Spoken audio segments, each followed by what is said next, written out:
দেখতে দেখতে এসে গেল সেই দিন, যেদিন মা আমাদের সবাইকে ছেড়ে 1 বছরের জন্য তার নিজের স্বামীর ঘরে যাবার জন্য প্রস্তুতি নিয়েছে। নমস্কার বন্ধুরা, আমি শাওন পাকশালার পক্ষ থেকে দশমীর শুভেচ্ছা জানিয়ে দশমীতে আমরা যেভাবে মায়ের জন্য ভোগ তৈরি করে থাকি সেইটি আপনাদের সামনে তুলে ধরার চেষ্টা করছি। ভিডিওটি সম্পূর্ণ দেখার অনুরোধ রইল।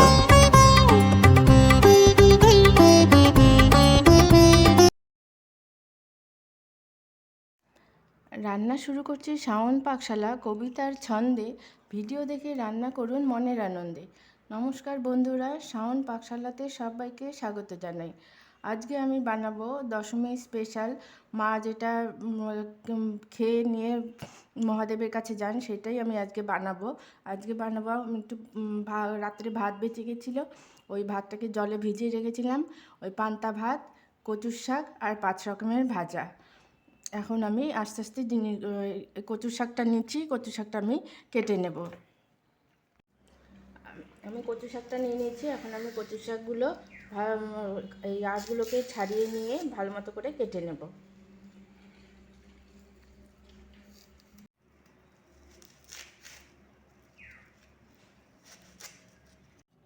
কচু শাকটা আমার ছোট ছোট ডুমডুম করে কাটা হয়ে গেছে। এখন একটু আমি সামান্য লবণ আর হলুদ দিয়ে ভাপ দিয়ে নেব। সাথে আমি 5 রকমের সবজি নিয়েছি। 5 রকমের সবজি আমি কেটে নেব। নিয়েছি বেগুন, পটল, উচ্ছে, কাঁকরোল আর বিনস নিয়েছি। এগুলো আমি গোল গোল করে পাতলা পাতলা করে কেটে নেব।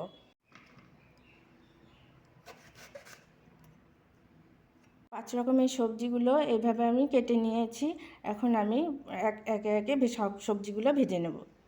আমি একে একে সমস্ত কাটা সবজিগুলো ভেজে নেব। প্রথমে নিচ্ছি বেগুন। আমি বেগুনের মধ্যে লবণ দিয়ে দিচ্ছি পরিমাণ মতো, আর দেব হলুদ গুঁড়ো।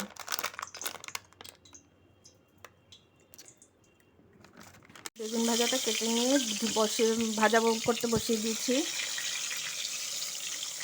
বেগুনটা যেমনভাবে ভেজেছিলাম সেভাবে একইভাবে আমি লবণ হলুদ দিয়ে কাঁকরোলটাও ভেজে নেব। দিয়ে দিচ্ছি পরিমাণ মতো লবণ,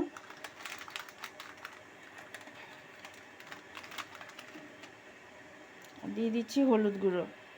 তেলের মধ্যে দিয়ে দিচ্ছি কাঁকরোলগুলো। আমার 5 রকমের সবজিটা ভাজা হয়ে গেছে। এখন আমি কচু শাকটা করে ফেলবো। সবজি ভাজার তেল বেঁচে গেছে, আমি ওই তেলের মধ্যে কচু শাকটা করে ফেলবো। দিয়ে দিচ্ছি কালো জিরে ফোড়ন, দিচ্ছি 2টো শুকনো লঙ্কা ফোড়ন,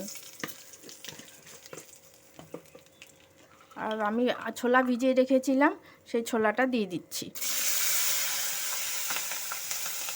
দিয়ে দিচ্ছি কচুর শাক, সেদ্ধ করা কচুর শাকটা।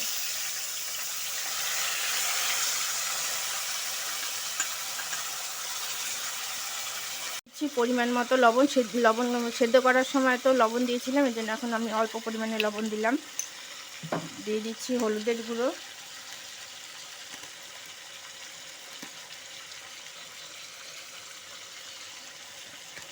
এখন আমি সমস্ত কিছুর সাথে কচু শাকটাকে মিশিয়ে নিয়ে আঁচটাকে লো টু মিডিয়ামে রেখে ঢাকা দিয়ে দেব। কচুর শাক রান্নাটা হয়ে গেছে। এখন আমি গ্যাস অফ করে দেব। এটা দশমীতে এটা একটা ছোট্ট আমি পরিবেশন করলাম আপনাদের কাছে।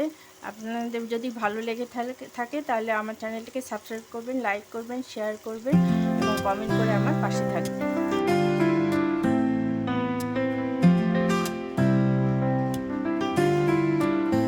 তোমার চোখে জোছনা ঝরে স্বপ্নের আসর রঙিন করে